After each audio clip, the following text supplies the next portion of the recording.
Ano na naman to mga kapaps? May panibagong reaksyon na naman tayo ngayon. Isa itong paggawaan ng bula mga paps. Factory mga paps ng mga bula ng mga professional player, mga naglalaro nating mga kapatid na mahilig mag basketball. Ito ay gawa sa pulido talaga na factory mga paps. Ganito pala ang proseso sa paggawa mga paps. Lahat pwedeng gumamit sa bulang ito mga paps. Bata man, matanda, pang PBE man, pang NBE man na bula mga paps, ay pwede ito mga paps. Kaya lang gumawa mga paps ng mga bigating bula mga paps. Mga professional player na maglalaro mga paps, pwede. Tingnan nyo, ganito yung proseso nila. Alam mo, medyo pangit pa lang siya tingnan, di ba? Hindi pa kasi tapos yan eh. Tingnan nyo.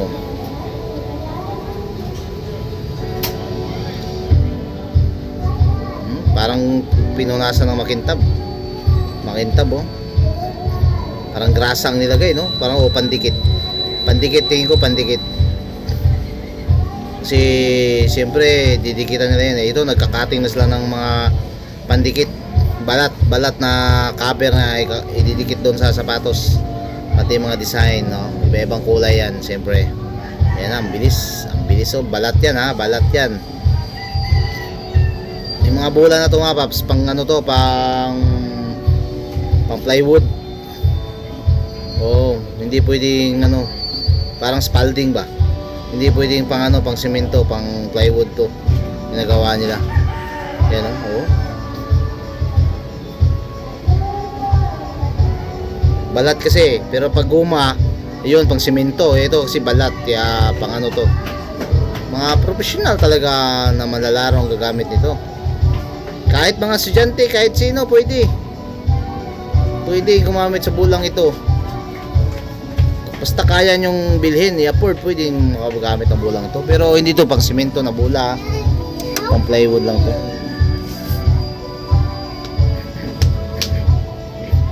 So, ayan na, ididikit na nila oh. Ididikit na nila yung balat. Isipin mo, mano-mano ang pagdikit ng balat ha. Mano-mano yung design sa pagdikit. Parang design siya pero mano-mano ang pagdikit oh. Tao lang magdidikit ha. Bawal lasinggero dyan. Hindi ka pwede magdikit kung lasing ka. Matabingi yan eh. Ayan na. Grabe, yung ganda ng design no. Sus, mamahaling bula to.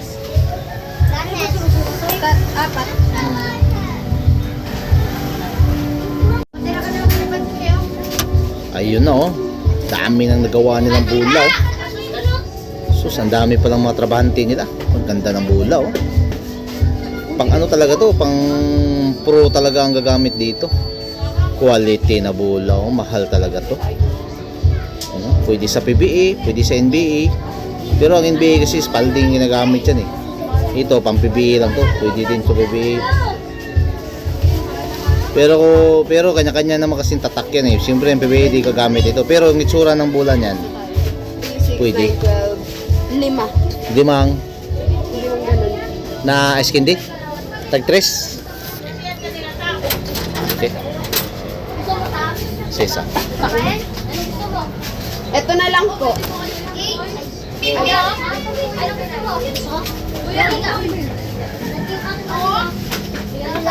Okay.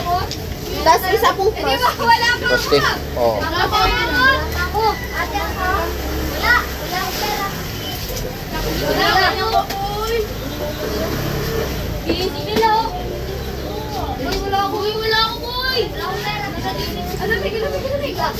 Ang ganda oh. Sus, pwede